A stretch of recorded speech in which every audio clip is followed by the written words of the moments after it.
بعد آمدن طالبان به قدرت در سال 2021 و خارج شدن نیروهای آمریکایی از کابل، زندگی زنان و دختران افغان به کلی تغییر یافت. طالبان در این مکتب‌ها را برای دختران صنف‌های بالایی بستند و زنان را از حق کار و آزادی‌های دیگر محروم کردند.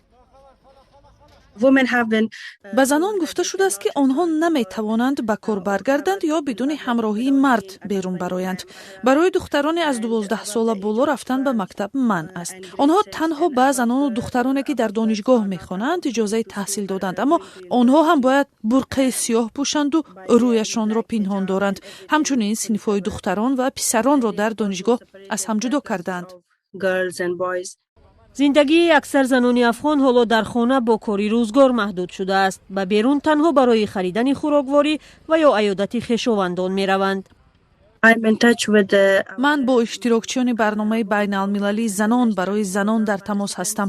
پس از آمدن طالبان به قدرت و زیر نظارت گرفتن افغانستان آنها خیلی در هراسند. در سازمان جهانی زنان برای زنان در افغانستان گروهی از فعالان جامعه شهروندی جمع آمدند. هدف آنها کمک و حفظ حقوق زنان و دختران افغان است.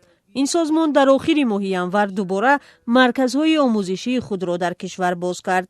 در سازمان به زنان درس‌های اقتصادی و تجارت در خانه را می‌آموزند. مسئولین گروه می‌گویند انتقال پول نقد به شرکت‌داران برنامه دوباره آغاز شده است.